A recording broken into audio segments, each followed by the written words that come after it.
Take a look at politics now. Provinces are coming out to endorse their preferred candidates ahead of the ANC's elective conference in December. Now, on Friday, the Gauteng Provincial Executive Committee endorsed Cyril Ramaphosa for party president again, and it's backed Paul Mashatile as his deputy. But how much weight does this endorsement carry, considering the conference is that of the branches? Well, let's speak more about this with the ANC's Gauteng spokesperson, Lesego Makhubela. Lesego, good morning, and thank you very much for your time. Good morning to you. Very interesting group of candidates. You guys had your special PEC and shared your outcomes thereof. Let's start with the top six. You guys have endorsed a second term for the current president. In the space of deputy president, you're going for Paul Mashatile. You say a trusted hand in the province, but also no stranger to national politics. Talk to us about how you arrived at this decision for Paul Mashatile, at least for an endorsement, to get that endorsement from Gauteng. On President Cyril Ramaphosa, there's an established culture and practice in the ANC. Ever since the dawn of democracy, you had President Nelson Mandela elected in 1991. In 1997, he voluntarily handed over the baton to President Thabo Mbeki, who served 2 terms. President Mbeki, after the 2007 conference, handed over the baton to President Jacob Zuma, who served 2 terms as the president of the ANC. President Cyril Ramaphosa is serving a first term, and his term was a very difficult term. It was a term which was characterized by the China and US trade wars, which really complicated things for us because these are the two of our biggest trading partners. It was a term which was marred by the very devastating COVID pandemic, which brought global economies on its knees and therefore crippled our economy as well. It was a time during which there was a phase-in of the 4th Industrial Revolution, which saw banks such as Standard Bank closing over 100 branches just in Gauteng alone. It was a very difficult time. Now it is compounded by the war between Ukraine and Russia, which has caused a serious energy crisis globally. There's an energy crisis in the West, in the United States, in Europe, everywhere else. There's an energy crisis as we speak even here. So based on principle, you felt that it has become culture within the ANC that a president would have 2 terms. So for continuity, that's what you've decided to prioritize insofar as the president's candidature is concerned. Based on continuity, but also based on the prevailing material conditions, because the material conditions, Karl Marx teaches us that men make history, but they do not make it as they wish. They do not make it out of self-selected circumstances. The presidency of President Ramaphosa has been a difficult term, which has been marked by difficulties, not of his creation. And he's been able to actually navigate us out of a very deadly pandemic and out of very catastrophic economic global crisis. On the deputy presidents, as you will ask, the ANC is an organization that uses what we call a generational mix. So the generation of President Cyril Ramaphosa and those of his age will fade away after the second term of President Ramaphosa. And therefore, Comrade Chairperson Paul Mashatile, who is now the Treasurer General of the ANC, his generation will come in. Of course, he'll be accompanied by a younger generation that comes. And that is the established culture of the African National Congress. We are not an organization of Pumozingen. We are an organization with established culture and practice. Everything that we do is logical. We understand that not only are we leading the ANC, but we are carrying millions of the people of South Africa with us. And therefore, we are careful in how we do it. And that's how the Provincial Executive Committee arrived at these particular decisions, including the inclusion of the chairperson of the ANC in Limpopo, Sten Matabata, who's serving a second term, by the way, as a chairperson in Limpopo. Therefore, you don't want to create disruption. You want to really put emphasis on unity, continuity, and the renewal of the ANC, but also facing different generations of the ANC. President Tambo represented a particular generation. Mandela represented a particular generation. President Thabo Mbeki represented a particular generation. It came to a close, that generation, with the Zuma presidency. Now there's a generation of President Ramaphosa that came in. It is coming to its sunset. There's a new generation which will have to come in, take the ANC forward, and take the people of South Africa forward. And then the other one, it's a topical one, the Secretariat. There are many that are calling for more women to occupy that space. You have actually nominated the name of Nomvula Mkonyane for the DSG position, not necessarily SG. Talk to us about that rationale. Why not take them to the SG position then? Because there seems to be that culture even there, where it's always a female that then deputizes in that respect. We will not have a problem even if it's a female that becomes the Secretary General of the ANC. We will not even have a problem if that happens. But on Comrade Nomvula Mkonyane, it is natural progression.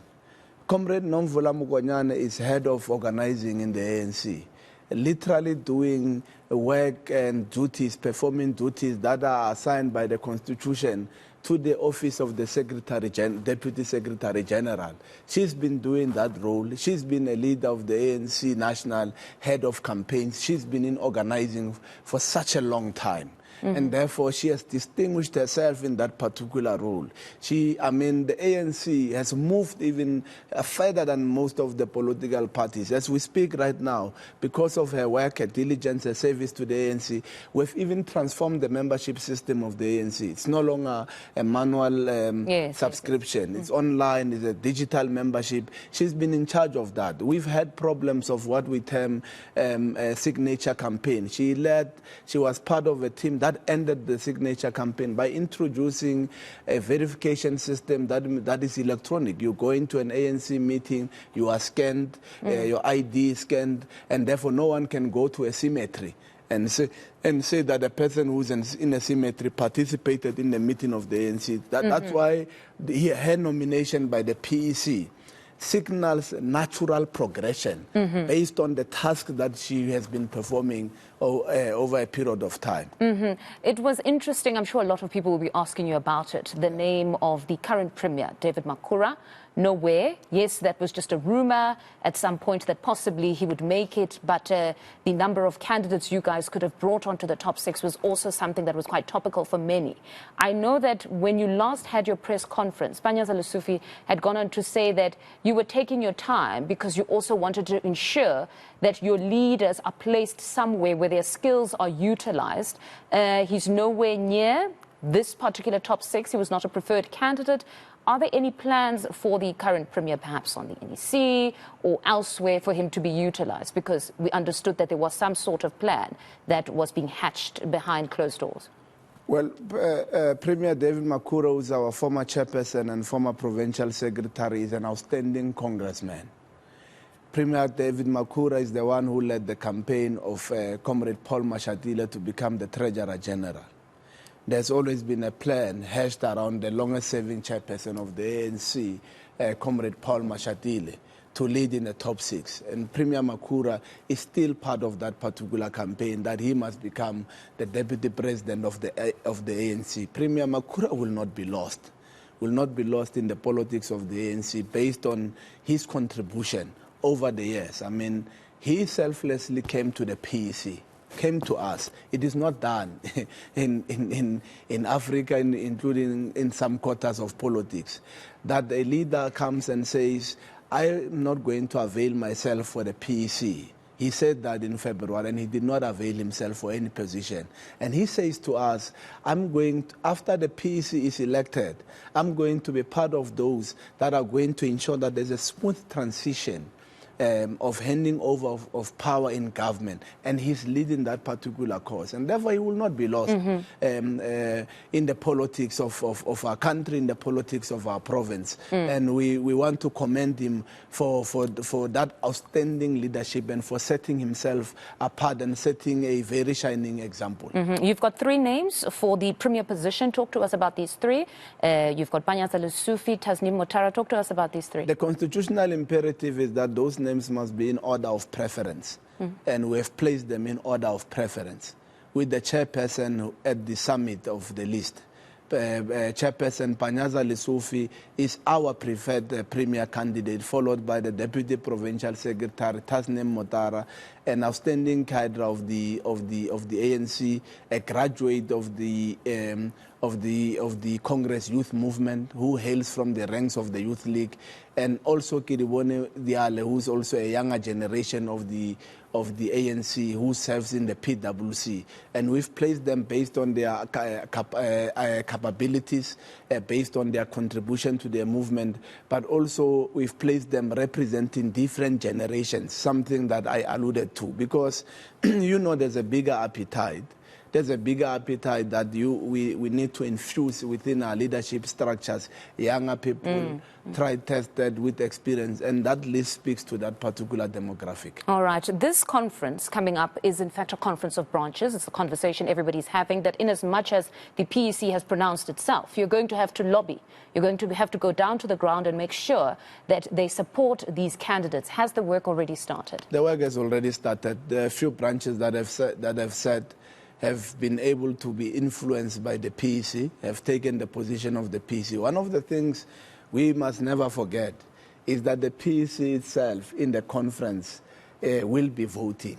So the PEC is a branch itself, will be going to the national conference, having a delegation, and therefore it also has to express itself. But it has to do what you are saying, because at the end of the day, the power resides with the branches. And your chairperson, Panyaza Lesufi, had committed that at least under him, he's going to try to ensure that power is consolidated, or that you guys move together as a bloc, that there will be no certain regions that have their own preferences.